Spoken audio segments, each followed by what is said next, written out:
Hello and welcome to Voices of Change Stories That Matter. Today we're joined by Emma, or better known as Em.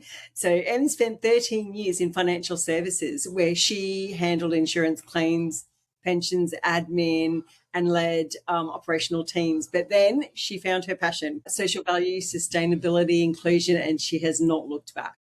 Em has gone from corporate social responsibility consultant to leading social value across Capita's local public services sector, and currently heads up social value for Capita Pension Solutions, where she shapes strategy and delivers over 140 commitments across major public service contracts. In addition, she serves as co-chair in the Institute for Social Value Design and Innovation Working Group and co-chair of the Business Services Association's Social Value Group. She collaborates with other brilliant people to shape practice, influence policy, and raise the bar for what social value can and should be. Em's mission is to ensure social value actually means something. It's not just a tick box exercise, but a force for long-term change in communities, businesses, and across the public sector. That's the world of social value, according to Em. Welcome. It's nice to have you here.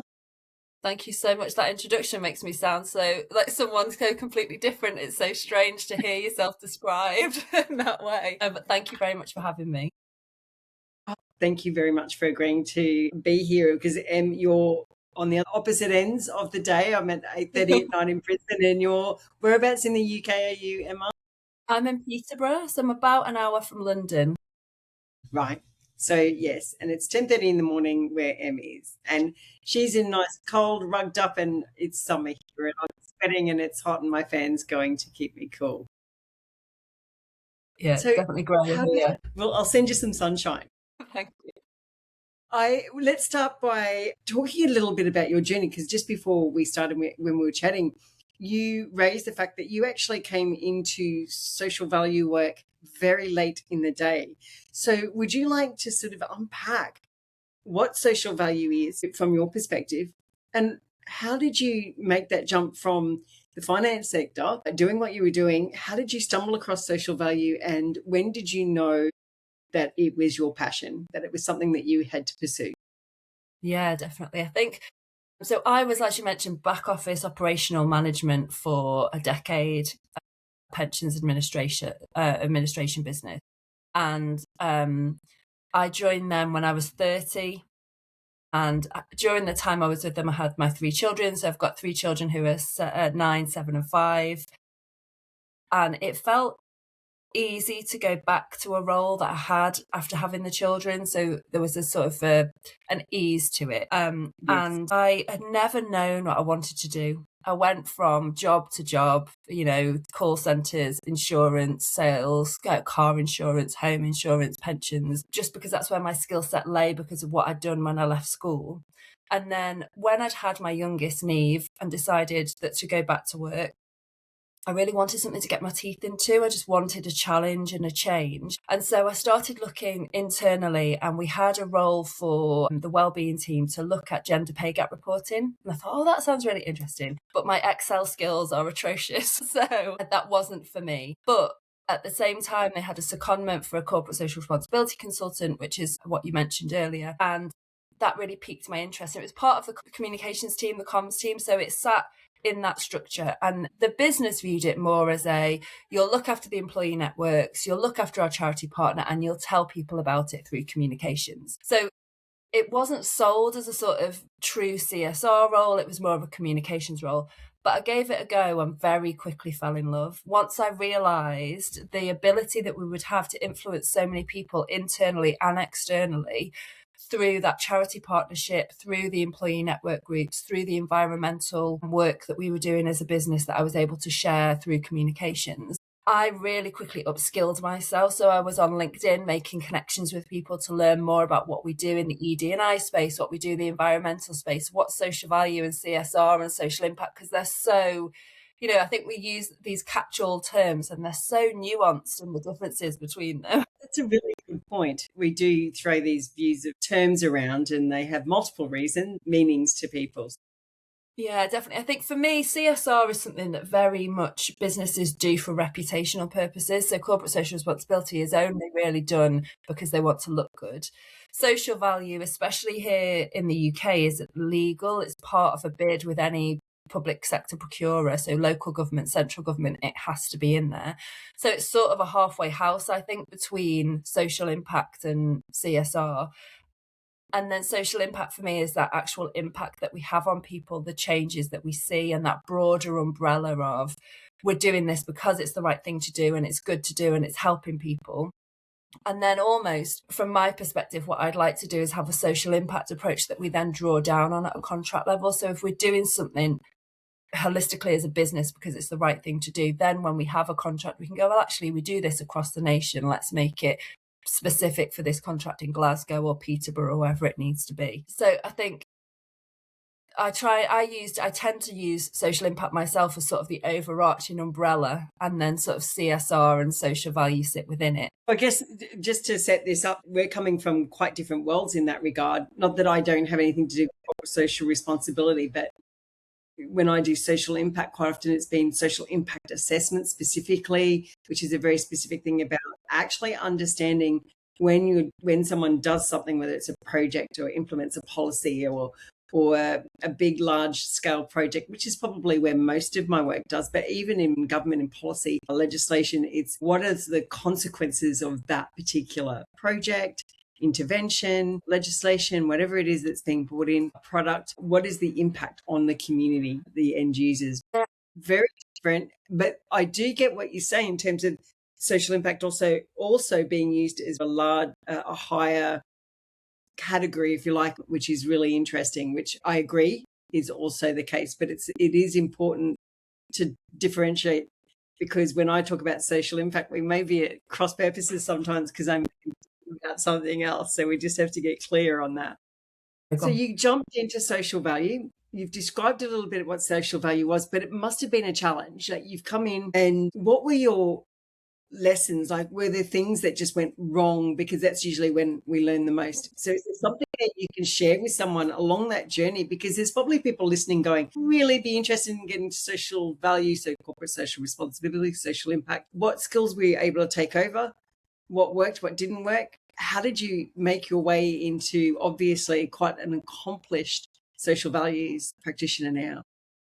I think, when I first started, like I said, I went in and I wanted to get my teeth into something. And it wasn't until I found that passion for it that I upskilled myself through reading. So I made connections on LinkedIn. I looked at what people were saying and what they were talking about. I looked at places like the Institute for Social Value. I mean, to begin with, it was really diversity, equity, and inclusion focused, because that was the corporate social responsibility that I had in terms of the employee network group. So social value almost came later for me. It was a realization over the 12 months of that secondment that I started, that this is, something that we should be doing in every aspect of the work that we do. So the business I was working for were looking at it as employee network groups and a partnership with a charity, but actually it should be in our recruitment, it should be in our onboarding. And so during that time, I really did quickly learn as much as I could, read as much as I could. The LinkedIn was a really great place to find things for me and find people, just to have that connection and that conversation. And then when I left there, after the secondment ended, there was no appetite to continue that role. I felt really strongly that there was such a big opportunity there that the business should be taking. And unfortunately, they didn't share that appetite. So I left at that point and joined Capita and got into the local government. So it was local public service at the time in the local government, the South region. So I was looking after 5 London boroughs where we had existing contracts with social value. And I was just brought in to really deliver on those contracts. But actually what I found was that, again, such a steep learning curve. So there was another 12 to 18 months of getting into the TOMs, themes, outcomes and measures, looking at the different types of measurement, looking at what we'd offered in a bid 2 years earlier than when we'd won the bid, what the local authority actually needed and what the community needed, and getting involved in the local needs assessments before doing bids. So I think if I was to offer someone advice that was going to get into this, it would definitely be that they need to. LinkedIn for me, as I say, I love LinkedIn. I just love connecting with people and talking to them and sharing ideas. And that's been transformational for me to get that, connection with people and that understanding.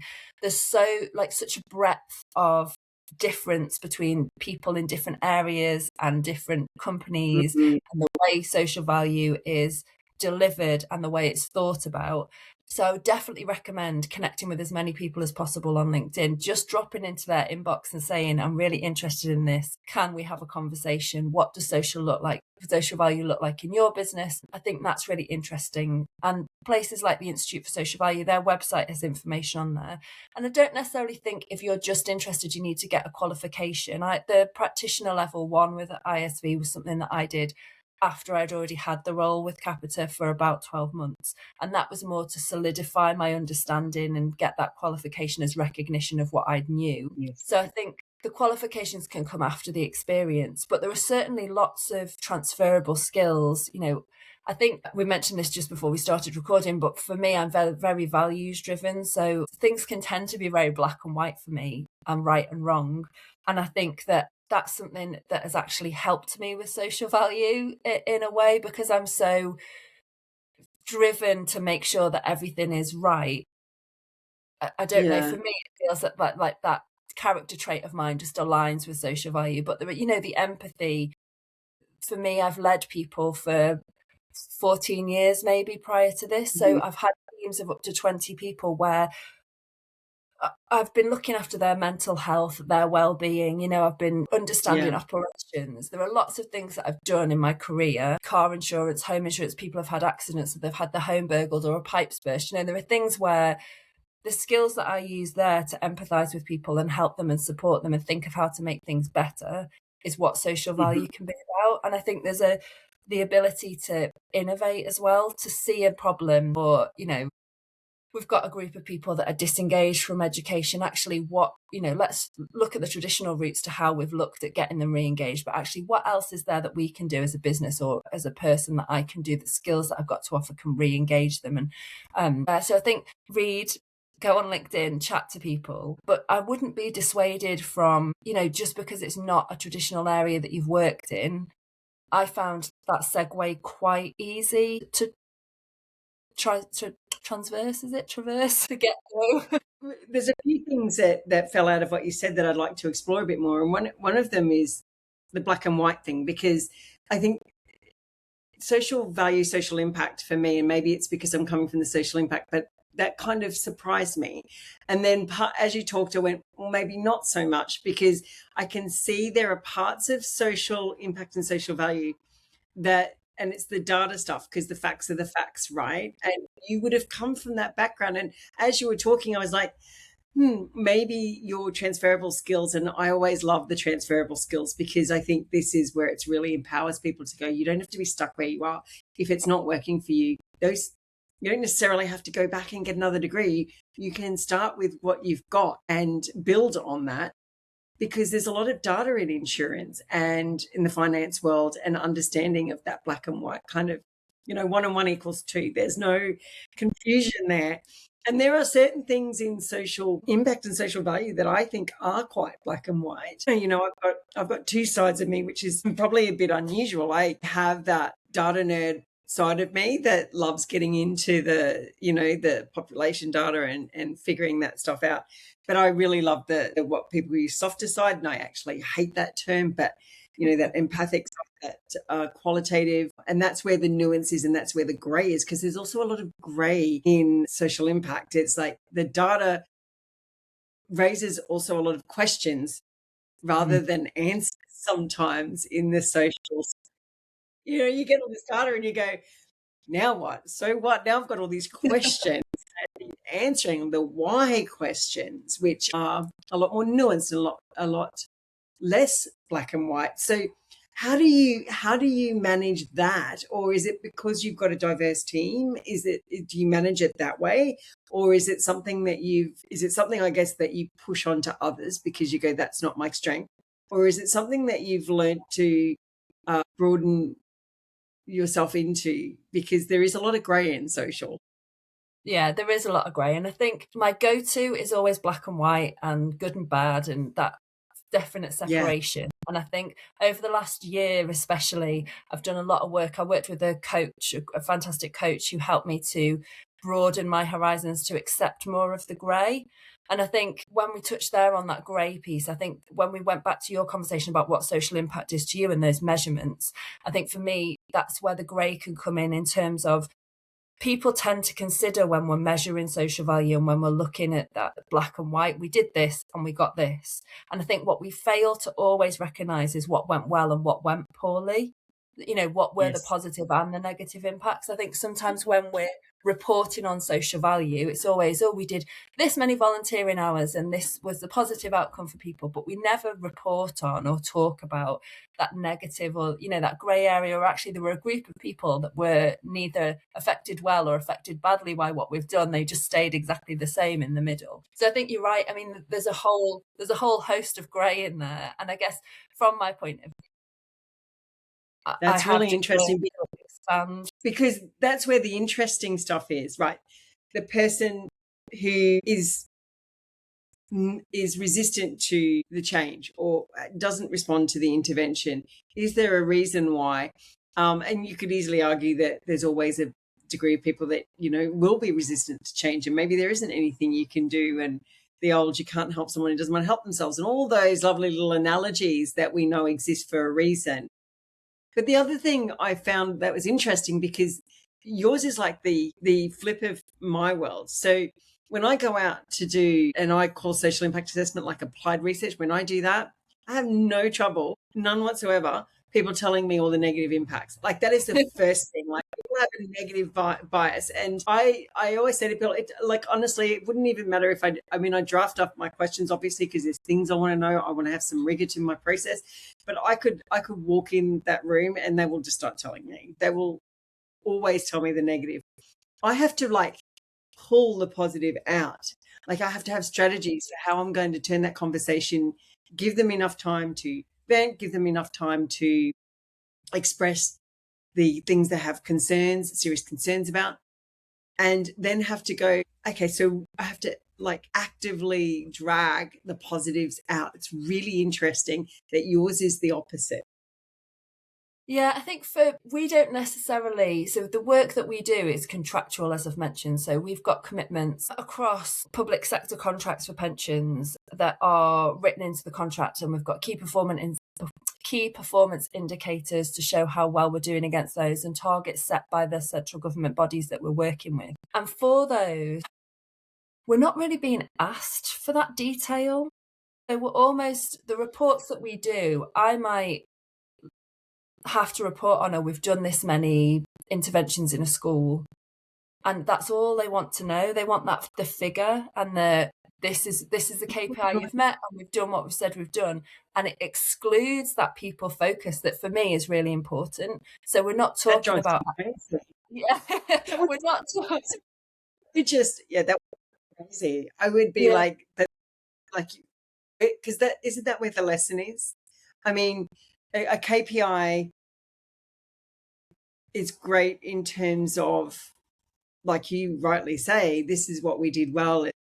It's what makes us look good. But the lessons and how you grow and how you improve the work that you do, and the whole point of having KPIs is to sort of measure them and see where you're working, but also where it's not working, and improve it. But if you're not even looking at it, that's, yeah. No, and I think as contracting authorities, they probably often regularly go out to tender after a contract has ended. So, for example, if we've got a 4-year contract, they go out to tender again potentially at the end of that 4 years, and they could hire a different outsourcer to do that pensions administration, for example. So that continuity, the ability to actually change the iterations of what we do, is limited to the time frame of the contract. And it might be that we have it for 4 years and then we win the contract again. So actually we've had 8 years worth of social value where I can show we started here and this is how we've changed those iterations based on feedback, and this is what those wellbeing interventions have meant for our staff. I am trying to change that dial in terms of the measurements. So I'm trying to change how we view people at the centre of those interventions and how we report on that, while still reporting to those KPIs as and when they're asked to be reported on. So there's also an education piece going on with our measurement and our reporting. Mhm. But I think maybe something needs to shift in that system. If we're expecting social value to really deliver meaningful value to society, should it be a consistent provider of social value? There needs to be some longevity there to that. Is it 4 years and then we move on to a different provider and the social value that's being delivered changes because it's a different provider and they have different ideas about what that society needs. Yeah, I mean, I don't think I've got the answer, but I think that's just an issue with the lengths of contract and the different people doing the social value doesn't necessarily lend itself to that long-term impact view and that had change based on feedback.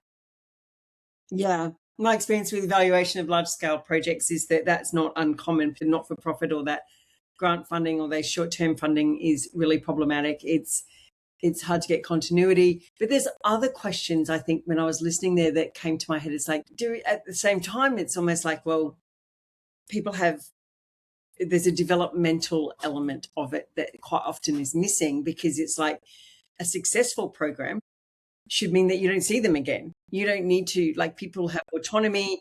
If you give them, the real social value is that you don't have a job with at least that person anymore, or maybe you move on to the next issue or the next person or the next group that needs that support. So it's a leg up, not a constant kind of giving to the same people, like the revolving door issue. And you report, like, this is where KPIs you drive me crazy sometimes. It's how many workshops did you run, and how many people attended. But, like, what if they were the same people that were there last ago and they haven't moved anywhere, they haven't gone anywhere, and we're celebrating something that looks really great on paper, but when you start to interrogate it and pull it apart, you go, actually, the program's kind of not really succeeding all that well at all, or maybe not at all, or at least not in the way that you think it is. So this is where I always go, you've got to have that really gray area stuff.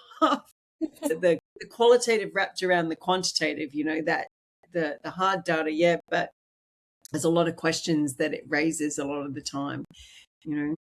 Yeah, I think maybe in my experience, that's what feeds into the strategic piece for, myself and social value within the area of the business that I'm responsible for. So whereas we might not necessarily be asked to report on anything other than KPIs and whether we've hit them and, what target we've reached, etc., we can still share the people stories and that grey and have that conversation outside of a reporting structure. And then that information, that data feeds then into my strategic approach in the future. So there are things, for example, we should be looking at getting pensions education into schools, because there's that research to show that children by the age of 7 have decided whether they're a spender or a saver, and at 7 years old. So we should be in schools younger than that, just generally talking about pensions.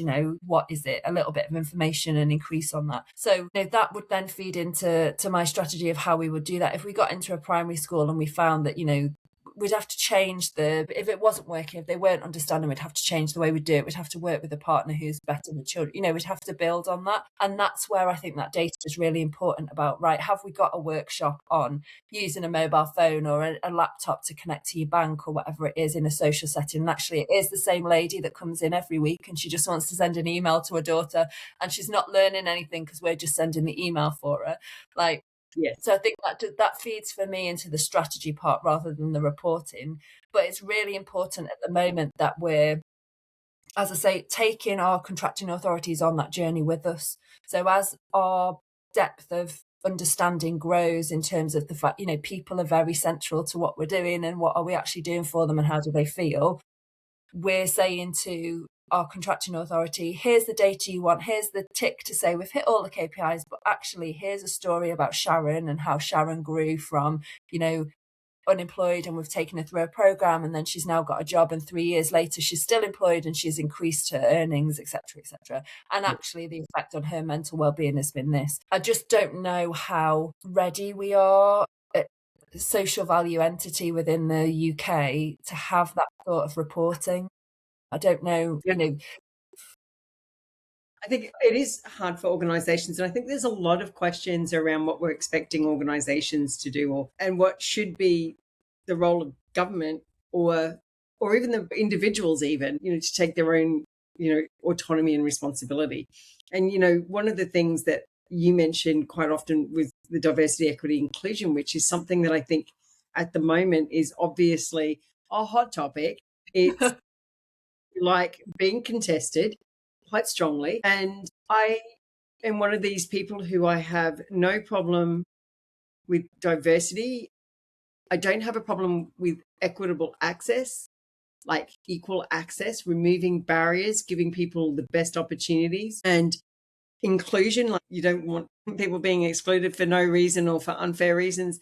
But at the same time, when you start getting quotas for, being a first generation Australian, a woman, and from both my parents were migrants. My mother was English, but my father was Greek. So, it was this, I wouldn't want a job because I was a woman or because I had a Greek background. I see the arguments on both sides. I really do. How is that playing out for you? And how do you manage it in the current climate?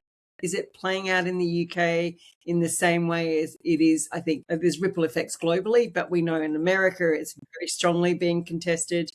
I've heard that there are some in the UK, but I'm all the way on the other side of the world. So it'd be interesting to hear from you what you think diversity, equity, inclusion's role is as we move forward. Does it need to change, do you think? I mean, what's happening in, America is just, it's unbelievable, isn't it? I mean, you couldn't write it if you thought about a really dystopian future. This would have been your wildest dystopian future that you could have thought of. I think the UK are, and certainly the businesses that I've worked for, have been really honest in their approach. And I think that they're working hard to do as much as they can. But I think the understanding in general can be quite varied depending on where you are and what sector you're in and who you're talking to. And certainly there is the misconception that, for example, on a contract, if you've got a commitment where you're going to hire people diversely from underrepresented groups, that you have to almost have a quota for that, like you've said. So rather than just taking an approach to diverse and inclusive hiring where that just means, you take away CV-based recruitment and you have a short list that includes a diverse list of people. It's not just all white middle-class men. That's something that we should be doing rather than, we've got 30 roles and actually we've got to do diverse recruitment on this contract. So let's ring fence 10 of those for Black people and 10 of those for women and 10 of those for disabled people. Yeah, I agree. The only thing that always makes me get alarmed, like, it always gets talked about as, the white male, which I'm not. There are industries, and I've worked because I come across engineers, and I don't know many women that want to be an engineer, I'll be honest with you. So I don't see why the big deal.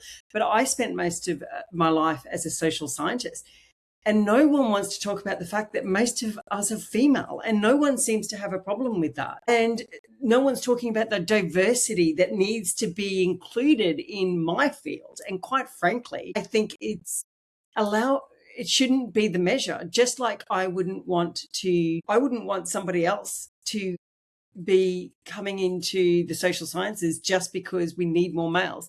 But if there is a male who wants to do it, we want to remove the barriers, so that somebody who's got talent and knowledge and skills in that field, that they're not going to be discriminated against or not considered for the wrong reasons, that we want them on merit. I'm a strong believer in merit, but I think that my personal view is that merit has to be the primacy, because we want the best outcomes, and the best outcomes from the people who are best skilled in those roles. So whatever that mix looks like, I'm up for it. I don't care where they come from, as long as they're skilled. I think exactly that. I think it's that diverse hiring. If we remove the barriers so that somebody with a disability is equally able to apply and get an interview as somebody without a disability, or somebody with a westernized surname is getting the same opportunities as somebody who's without, with a different surname. It's how we remove that bias from the process. If we've got, if it's people, and people are looking at names and they're looking at ages, or they're looking at addresses on CVs. It needs to remove all of those barriers to people who come from a lower socioeconomic background. We need to think more about, I haven't got a degree, I didn't go to university, my highest level of education is A-level. I was too nervous and scared to go to university. I think I didn't want to go off on my own. And then, I've got to 40 and I really regret not having got a university degree and had that experience, because I think there is still a bias in roles. I see them advertised now for social value where, they want a degree in social value. It's like, well, I've got lived experience. I understand how the system works. I'm, like you said, I sit co-chair on groups for Institute for Social Value and Business Services Association in the field. I'm part of the National Social Value Task Force. I'm having conversations daily and working with central government. Why is that less valuable than a degree in something that I would have done 10 years ago and perhaps not used potentially anything in that degree? So I think as long as we're considering those nuances, and I'm just as able to get a job without a degree, and as a woman, as a man with a degree, then that's the equity that we're looking for. I don't think we need to be, like you said, socials, if you want to be an engineer and you're a woman, you should have no barrier to doing that. But if you want to be a social scientist and you're a man, yeah. You have to demonstrate your skill though. Like you can't just say because there's no women in there. And I think that this is some of the, I'm going to say, batshit crazy stuff that has been happening in some places. And there's a danger in that in some fields. For example, I mean, there are some jobs where it doesn't matter. Like there's no high risk to taking that approach where you go, let's make sure there's 50% women and men, because the job is not necessarily highly skilled anyway, as in both be equally competent. There's no reason to believe they wouldn't be. People will have preferences for sure, but I mean, you couldn't imagine from the skill set that there would be any difference between people. But there are some things that are really skilled, and there are some parts of my job where I think this is impacting on people, like my ability to determine risk, to be able to understand human behavior, to be able to determine an impact and then know how to mitigate it and know what works and doesn't work, affects other people's lives. So it's important that I have that skill and understand it. If I'm going for a surgery like I did last year, believe me, I just want the best. I want the best of the best. I really don't care whether they're all males. I don't care if they're all white males. I don't care if they're all males from different, I really couldn't care less. And I find it an interesting discussion that we're even having, because once upon a time it was always given that you had to earn your role. I think it's giving people those opportunities to earn those roles though, isn't it? My background, where I grew up on a council estate in England, and it's a deprived area. The educational attainment for people isn't great. And I think that reflected in how I sort of chose not to go to university and then went from low skilled job to low skilled job. Really, it was in call centres. So I think the work that we do has a real place of getting into those areas and those people and saying, and it sounds really trite, but you can be whatever you want to be. We should be providing the opportunities for, now I'm a white woman, I'm middle class, we own our home, we've got a couple of cars, we're not poorly off. But when I was younger, I didn't see the opportunities that were there. They weren't presented to me. I wasn't shown really that, university was seen as sort of, I'd get into debt and would it really be worth it? And would I get a job? And, I'd have to move away from home and I'd have to pay for all of that. And that was a really big worry for me at like 18. And I think if through social value, we can get to people like me when I was younger and say, let's support you with that. Let's look at grants or bursaries so that you can go to university. And then if one day I wanted to be an engineer, I'd have that same opportunity to become an engineer as that. I think that's where I'm coming at it from, that everyone I think you and I are on the same page. I didn't come from a well-to-do family, a family of 8. There's no such thing as a big family like that.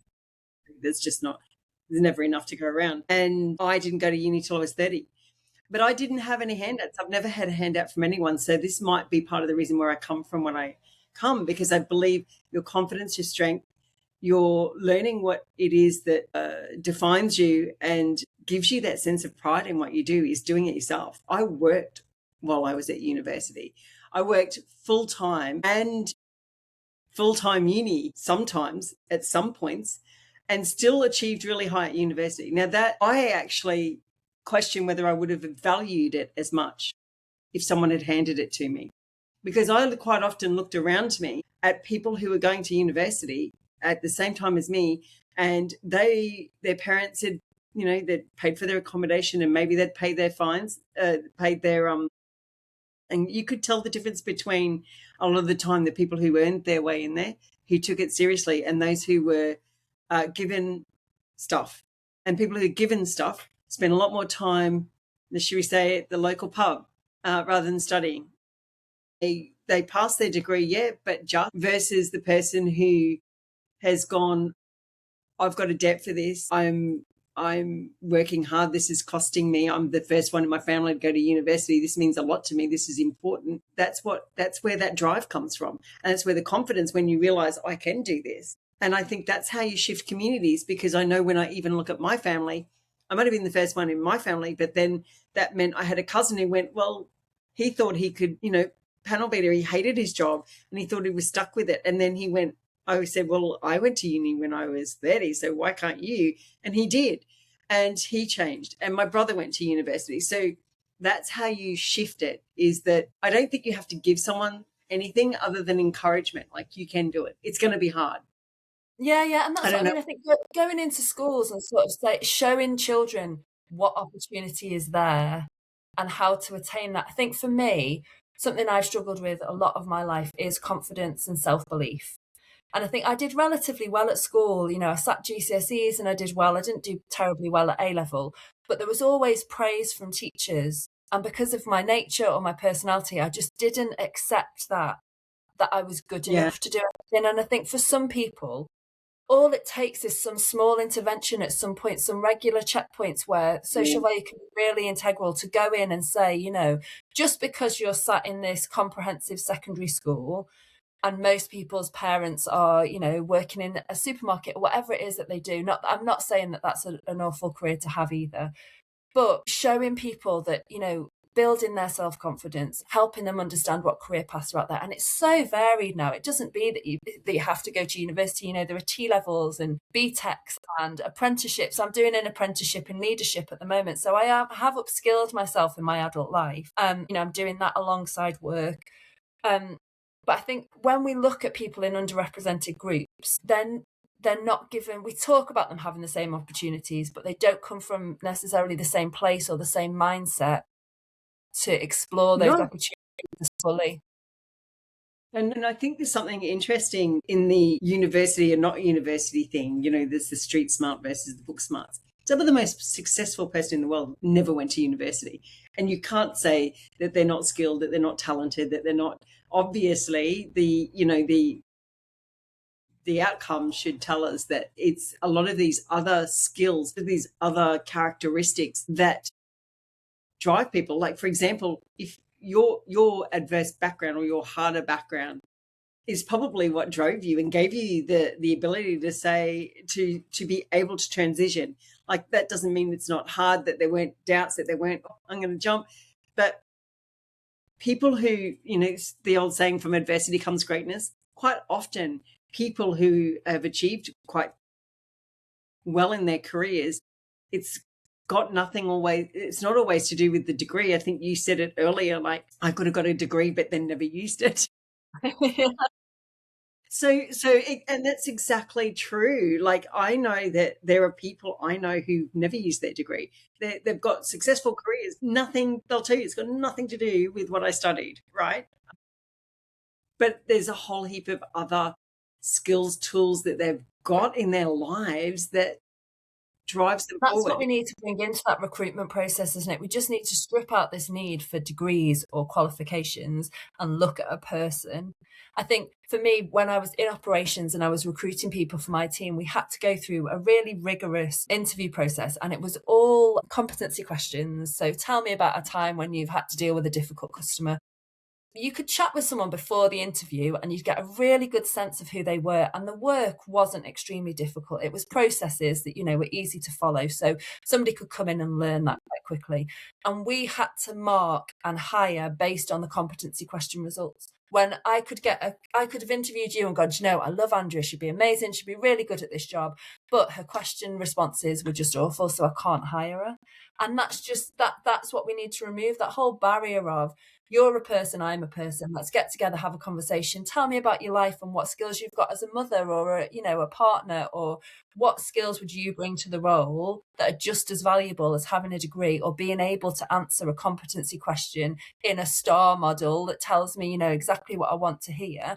And then you could come in and do that, you could pass a competency interview and come in and be absolutely awful. You're just really good at remembering those competency answers in the right order. So I think that's what we cut out when we look at diversity, equity and inclusion. It isn't about colour or race, it's about the barriers that prevent those people from a disadvantaged background coming in and achieving as much as somebody who, because of their name or their skin colour or where they were born, have an advantage over others. I love that. That's a very clear description of what there was nothing you said there that I would disagree with. It's to me that it's where that whole concept just really shines and really does what it was always intended to do, which was remove barriers for sure, particularly for people who don't always get that opportunity. And when they do get the courage to go forward, and it doesn't mean they're going to get through every time, but that they're in with a shot with everybody else. It just needs to continue when they're in work as well, because I think there's a lot of emphasis on recruiting people diversely and inclusively, but then actually how we supporting staff through wellbeing. Social value has, the wellbeing questions that we get asked by central government, and the questions about skills and how we upskill people and we continually improve that. And I think that's where sometimes companies might fall down. They'll be signed up to something like being disability confident and they'll hire disabled people, but then actually when they get in, are they giving them the adjustments that they need? Are we supporting those people to, taking away those barriers when they're in employment, not just to get in that employment? So there's a whole plethora of stuff that comes after that initial inclusion piece. Yeah. Well, inclusion is inside the tent, not just someone outside trying to get in. Exactly. But there are some areas where, I'd like to think that, I think there are some professions that will always need, you have to do the university degree. I don't think I want a surgeon that hasn't done the time, just having to have a surgeon is like, there's no way I would want, a surgeon that has, and maybe it's got a background in health as well. I've done like a scope of practice and it's like, no, you don't want someone doing so. You don't want medical professionals that do not know what they're doing. But I think most of us are in agreement with that. That's just sensible, right? You don't want someone flying a plane that hasn't, done the hours. And you don't want me flying a plane. I can tell you that now. No, I'm bad enough in a car. Don't give me a plane. But I think that's a really great thing. Thank you for exploring that, because I think it's a conversation that's really hot at the moment. And you had a really interesting take on how the diversity, equity, and inclusion doesn't have to disappear. It just needs to be applied in a way that really remains useful, that stays true to allowing people to have the opportunity to show that they're worthy, that they've got the skills and got the ability to do the job. Yeah. Without being judged by a different last name or I happen to live in an area that's not particularly flash, right? So for the postcode snobs out there, Yeah. I think that it is difficult because people have natural biases but again, there's the education piece. So part of what it's cultural change is what I like to talk about. The fact that this can't be done if we're doing it through a lens of just, we need to do this for social value, or we've got to get that KPI of a certain percentage of our people are disabled or a certain percentage of our people are from underrepresented groups. It needs to be a cultural change. So when we're looking at doing diversity, equity and inclusion training for people, that should be an immersive experience, not just a 20 minutes online where they click through some slides and they learn what diversity is from the dictionary, what inclusion is from the dictionary. There's a really great charity here in the UK called Radical Recruit, who I work with on a pro bono basis. And they do libraries So radical libraries where you sit down. So their radicals are people who are unemployed through, they've got homelessness, there could be a past prison experience, there could be a domestic abuse experience. They're people who might be otherwise highly skilled, but whose life has led them down a path that there's been some disruption there and they're out of work. And radicals support them, with housing and skills and CV and getting them back into a role. And then they support them in that role as well.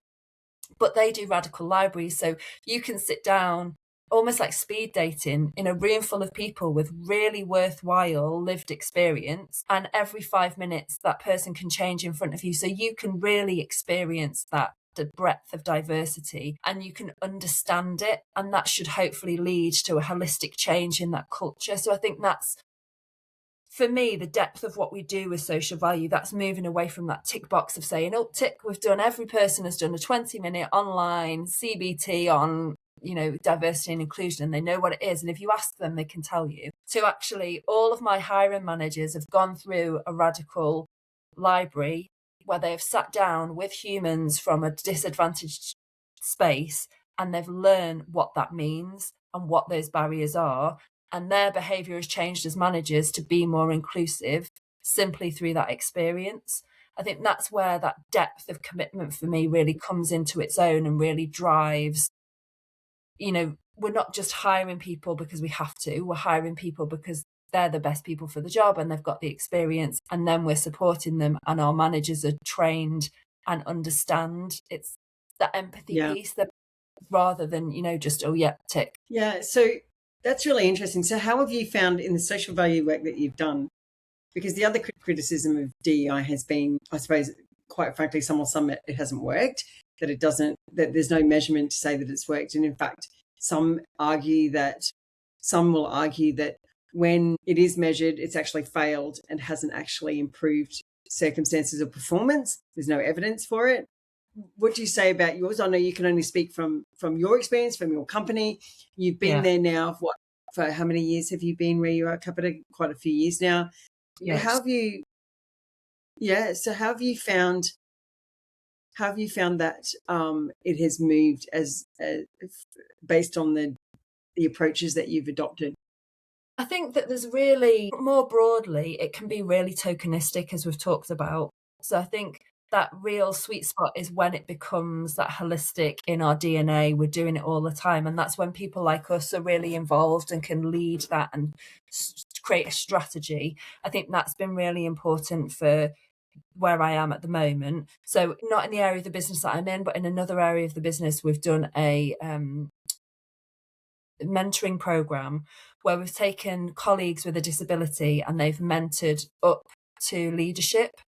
So it's been a reverse mentorship program, and that's been really successful in that area of the business. One of the issues can be is that we work in silos. So we're not working across the whole business on a group program. It can be in particular divisions of the business. And that for me can be quite frustrating because I'd like to see an overarching approach where we can do it at a larger scale. But where we've done it in pockets, it's been really successful. And I think it's not been tokenistic. It's been led by our employee network for people with disabilities. So they've been really intrinsic in helping to build that and say, actually, this is what we need and this is what we want and this is what would work well. And that's really important in including those stakeholders. Yeah. We've not just gone to management and gone, oh, we're going to do this mentoring program and you're going to sit and have a chat with someone. It's been led by people with disabilities who have faced real barriers in their work to, getting adjustments that they need or just the systems, etc., that they've had to change the policy on. So to have the ear of somebody higher up, it's been quite transformational. And I think that's something that will continue and perhaps will broaden across the business. So I think it can, in my experience, it's being done well in pockets. It's that broader approach and that strategic approach that needs to be shown up so that it's done on a larger scale, which is sort of what I was talking about earlier when I was meaning about the social impact and how I use that as an umbrella and my social value sits within it. I think there's a real opportunity that I can see for us to have these larger, across pensions, for example, where I am, if we had this program running consistently across pensions, then when we get a new contract, we can say, oh, this contract is for Glasgow staff, let's have this particular mentoring program for the staff in Glasgow. So I think it does work well, but it has to be led by somebody with a passion for it as well, I think. I think if you've got a group of HR people that just want to tick a box, it's not going to work as well and be as impactful as if you've got somebody like me or you who are really driven by the values of helping others and delivering that sort of work. So yeah, that's what I've experienced. Yeah, I think it's really important that in this kind of work, there has to be a real care for the outcome, a genuine care for the people and the outcomes and how they're affected. And that's where I guess there's probably an overrepresentation of people who have an empathic personality traits. And that's probably why more women are in the social as well. And we just tend to have stronger empathy. But I think it's really important too that we don't, and you mentioned it earlier, which is why I wanted to talk to you. How do you make sure that it's not just, because you mentioned it quite a lot, the tokenistic, not the tick box, and this is something where you and I agree like 100%. And how do you, my experience with corporate social responsibility, and it's a term I actually have grown to really dislike, and more, I think, because it seems to me in a lot of instances to be a PR exercise, look at how wonderful we are. And I think you alluded to the fact that there's no real talking about the negatives or what didn't work and what didn't, we'll just pick out the things that we did really well and give you the nice shiny thing to look at. Don't look over here. Well, just look at the shiny thing that we did. It looks great. Look, aren't we amazing? And I don't begrudge the money that goes into it. I think they do, that there is good in it, but how do you make sure that in corporate social responsibility, it's not just a PR exercise? What would be the 3 things that you would say to them? Here are the things to look out for. Learn from me, look out for, and these are the things to avoid. And this is what you need to do to make sure that you're like, are there things that you've identified?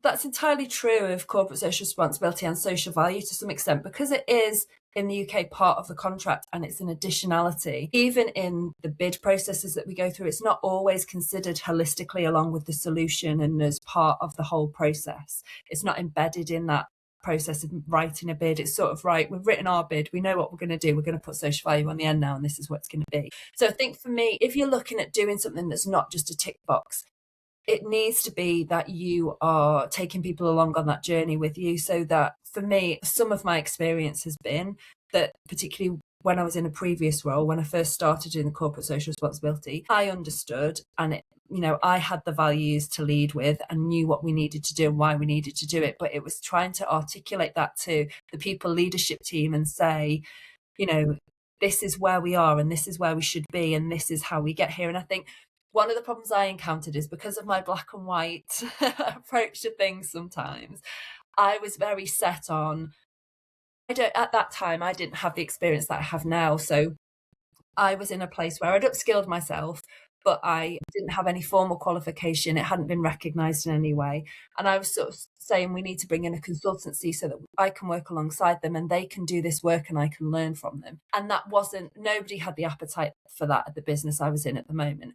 But I think what I've taken from that is I've learned to change my approach to how I educate people and how I take them along on that journey and show them the benefits. So most businesses will want you to look at the bottom line and say, this is what it's, and it is, it could be publicity or it could be profit. And it is going to be, if we do this work, which is meaningful, it's impactful, it's going to support people and help them. And if we do it well, it will benefit these people massively. And the effect of that on the business will be that we've got an improved reputation and we're seen in the community and we're understood to be a decent company that looks after people, and that will improve our bottom line and we will likely be able to win more contracts because of that. So there's sort of a the sell-off that you've got to do where you've got to sort of take the good stuff that you want to do and turn it in a way to show how it's going to be beneficial. I think that's one of the things that I've learned to do. But I think the struggle is that education piece. I think you can have that conversation, you can sell it based on profit or you can sell it based on reputation, but actually the education of people is continual. I'm talking to people all the time about how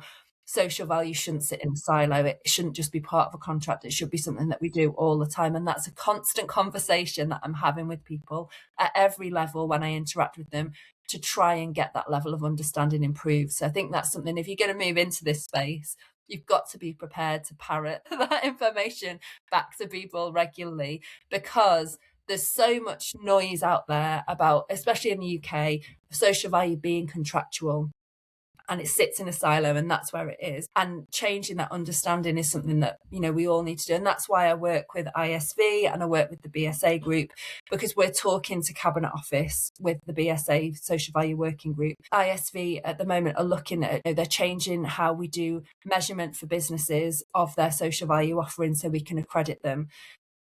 So I think that education piece is, you know, within the business, it's changing how you communicate that good stuff that you know is good because it sits well in your heart to somebody who has just got the bottom line in their mind. Because I often talk about social value being the heart of things, and it's the antithesis of business, which is the brain of things. So there's a change of mindset that I needed to do there. And then I think that for me, that involvement in groups who are out there talking about this, looking at measurement, looking at how we accredit people, or how we, because a lot of the measurement that we do when we're reporting, if it's done in a public way, nobody accredits that really. Nobody's going and checking with Jane that I've done what I've said I'm going to do, and that actually the findings that I've reported are true.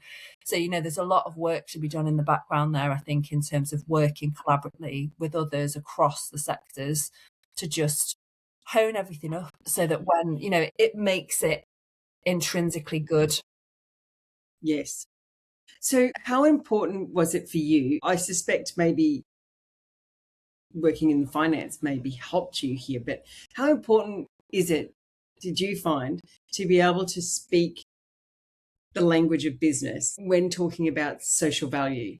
Because I find this to be something, and I think I call it like a radical responsibility that our industry needs to, our profession needs to start adopting, rather than coming from that victim mindset of why don't they do this, and why don't they do that, and why don't they listen to us? And I always say, well, we need to ask ourselves why they're not listening to us and adjust accordingly, without watering down what we do and without stepping away from what's important and what's at the crux of what we do. But how important is it to bridge that gap? Yeah, to talk to business. yeah, I think that's. Were you able to do that, and did your work in finance help with that somewhat? I think it may have helped slightly, because I was used to having those conversations about people and the team and what you need from an operational perspective to deliver to the KPIs that we had. But I think for me, because we've spoken about how values driven I am and that black and white, it is a transition that I find very difficult. So I can gladly talk to you all day about the people benefit and the benefits of society and the benefit to the environment. And I still find it very difficult align that to a bottom line figure.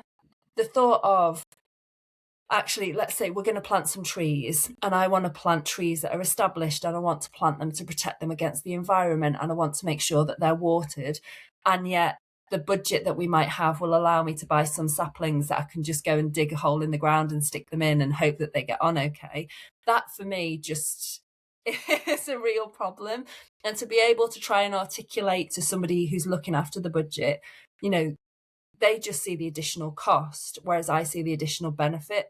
So that's been a real struggle for me. And I think, touch wood, I think I'm getting there now, where I'm able to have a better conversation where I can, rather than just stamping my feet and going, but it's the right thing to do, I'm actually able to go, these are the benefits to doing it this way. And again, it does usually come back to profit, or it usually comes back to reputation, where you're saying your ability to win bids based on our social value commitment delivery will be increased if we do this in a way that is truly holistic and meaningful and has a long-term impact. If we continue to just tick boxes and we don't necessarily deliver on anything in the right way, or we're not having enough of an impact, we're not going to measure up as well to other suppliers from a social value perspective. So I have come around to that way of thinking, but it still grates a little bit, to be honest. Yeah. So do you go so far as to put a dollar amount on that? So when you're saying to them, like, for example, when you're talking about the ability to compete on fund for additional funds and all the rest of it, do you actually put dollars on that? Do you actually go so far as to put a dollar on the social value? Because I know some social value do you work on that, return on investment? I prefer the social return on investment approach with a people lens to it. And that's my preferred choice of measurement and reporting would always be people centric. But I understand that people are looking for that pound figure or that dollar figure. So a lot of the time when I'm writing a social value report, I will equate. So we have the themes, outcomes, and measures here, the TOMs, and that has a financial proxy against. So for example, and volunteering will have a financial proxy of £16 an hour, let's say. I will often, if I'm writing a report or I'm asking for some funding, I will say, actually, that £16 that you're going to, the £3 you're going to give me will be worth £16 in social value terms. But it doesn't sit very well with me. I don't, for a couple of reasons. So one, I just don't agree that we should be monetizing it in that way. I think it should be done for good, societal good, personal good for people. I don't think it should be monetized in the way that it's been monetized necessarily, but I understand why that need is there and we need to be able to compare it, etc., etc. The second point I was going to make was I don't think it can never be accurate. It can only ever be a finger in the air. What's it going to be? In the UK, when we use the themes, outcomes, and measures, they use national figures from HACT. So it's very much creating a job opportunity. Let's say it's worth £30,000 as a proxy. Where that's for a national figure. If I create a job in Leamington Spa, it's going to have a different financial proxy for if I create one in Edinburgh. There are nuances that aren't taken into account in those financial proxies, and I think that grates on me a little bit as well, that actually we're not measuring my social value impact in Ellesmere Port or Peterborough or wherever I'm doing it. We're measuring it on a national scale and attributing this averaged out figure to it. And does that actually mean anything? Probably not really. It just makes people in finance feel better. I actually have never been a fan of the social return on investment approach in terms of putting dollar amounts on it. I do like to speak the language in terms of putting dollars amounts in. And the best example I've seen of this was done by, I think it's the Centre for Corporate Social Responsibility in Mining in Queensland that did this, where they actually were saying where they actually looked at how much was lost on a business. They put a dollar value for how much would be lost to the business if they were to lose work through protesting. So someone closing the gate, you're not able to get there, and they were able to calculate it. I think that's powerful in conversations. I've used it, that kind of example, when working with clients, and that's powerful, I think, more than the social return on investment, to actually say here is the business you do, so it's incumbent on me, I guess is the radical responsibility, incumbent on me to do the homework for you, to understand your business well enough, or the business, if I was working for the company as well, if it was you, is understand how you're making the money so that I know how what I'm doing or the lack of what I'm doing, and reverse engineering it and saying, if you don't do this, it's going to cost you in this way. Like you're going to lose, which is why I was asking you about the budget, whether you've had any success on being able to anticipate how much they would lose if they weren't winning contracts. I think I've been able to, in terms of including social value. So when I was writing bids, when I joined the business, we were writing bids and the bid team were writing the social value without necessarily any social value expertise. And in the local public sector of the business, when I joined, I took over writing the social value bid, part of the bid. So it had a single lens to social value. I knew what was deliverable through my operational experience of delivery. So I was able to add a real knowledge and depth to those responses. And we saw a demonstrable difference in the marking that we were getting. So we were often getting top marks in bid responses. So that I was able to use to show management that actually, if we do this well and we do it with a social value lens and an expert and some knowledge and all of that stuff in there, then actually I can show that has improved you're getting your 10% from the bid now. So I've used it in that way in terms of demonstrating social value expertise being important in the bid process. Probably less so in the fiscal proxy. Yeah. I think fiscal proxies, proxies can be, they can be useful in some ways to have conversations, but unlike you, I think what we want to do is actually raise the value of the social good of it. And I don't mean that in the flimsy, whimsical, like I'm just doing good stuff and Because sometimes, the road to hell was paved in good intent. So we've got to be really careful. So I know I say it tritely, but I kind of mean it with a degree of real concern that I have sometimes, that the pursuit of what we see as good isn't necessarily good. It's making us feel good because we go, look what I did. Is it actually good for society? Is it actually good for that community? Is it actually good for that family, depending on what, I guess, level you're working at? But we do have to be careful with that sometimes, that I know, I think in the social work, you have to totally self-reflect all the time. It's like, this is not about me, it's about them. So am I really assessing what's actually good for other people? Yeah, and that's where the assurance comes in, doesn't it? If you or I are assessing our own work and looking at that, there needs to be a neutrality somewhere. I think that about measurement as well. Somebody needs to be assuring the work that we're doing so that we know objectively that it's delivering the right things for the right people. I think, this is a conversation I get into all the time. Like I said, I come from an operational background. I'm quite black and white. So I'd like to see, this is a measurement tool that we are saying that you should use across all social value, and this is how it's measured, and this is how you talk to us about people, etc., etc. But I think I'm wishing for a unicorn that doesn't exist and wouldn't be possible to exist given the nuances of all of the different sectors and how it comes together. But I do strongly feel that we need some structure and guidance and assurance in place. And we've almost got too many chefs, too many fingers in the pie. We've got, Institute for Social Value, and there's National Social Value Task Force, and there's different measurement tools. Somebody somewhere, UK government, from my perspective, I suppose, needs to come in and say, actually, let's steady these waters and let's bring in a framework that will allow us to look at measurement and say these people are okay for measurement and this is how we want to do it. There's a piece there for me, and I get stuck in my head about that sometimes around how we could make that happen and make it work well. I think you stumble on something that's really important, I think, to do with evaluation and measurement and data in general. And there is something to be said for, the internal, external integrity of data and of measurement. Mm-hmm.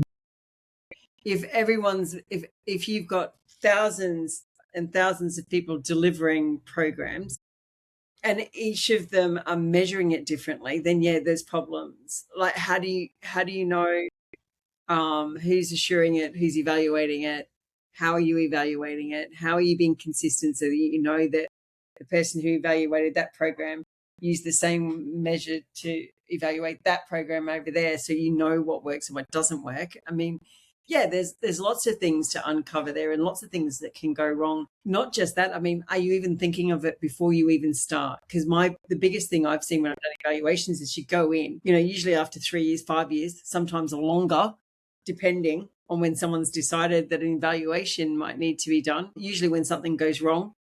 So then they send an evaluator, and the person who set up the program, well, they're not there anymore, and they did not document anything, and there's no consistency in the system, and you're trying to determine an outcome without even knowing exactly what it was at the beginning, and they haven't collected data, or they may have collected data, but it's not the data you need, and it's all over.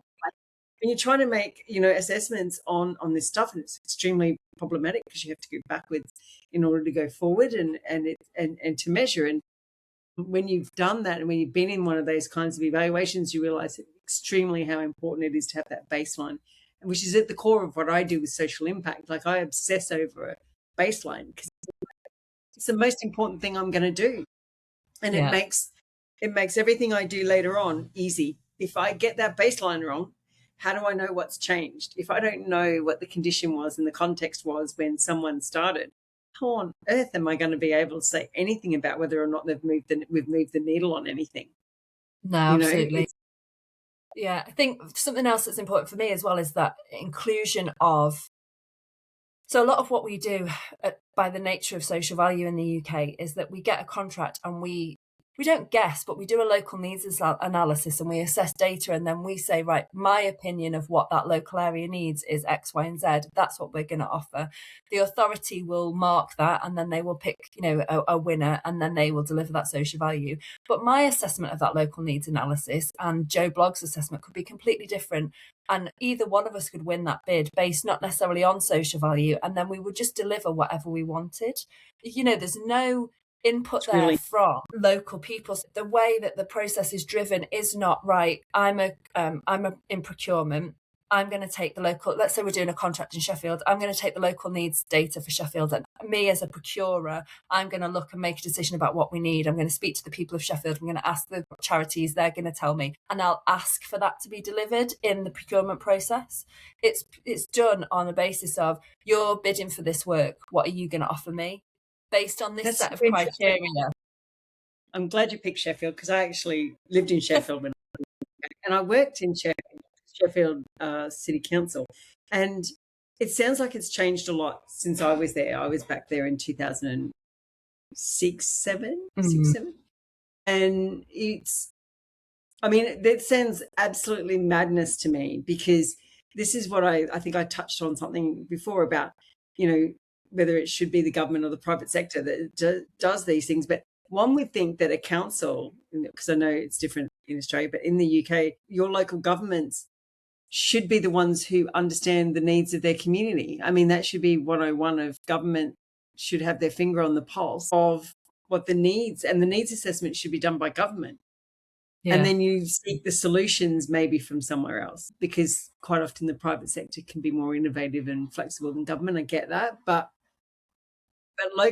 I would, that just that the local government isn't doing the needs assessment. That's crazy. They might be doing the work and the data might be there, but there's no correlation between, we've taken that data and, they've got a local plan. They know what they're doing as a government. And as a contractor, you can look at that and you can make a best guess and say, we'll support you in your local plan and we'll do this and this. But there's no actual asking, there's no saying, these are our exact needs based on our analysis. This is what we need to happen. That's the bit that surprises me.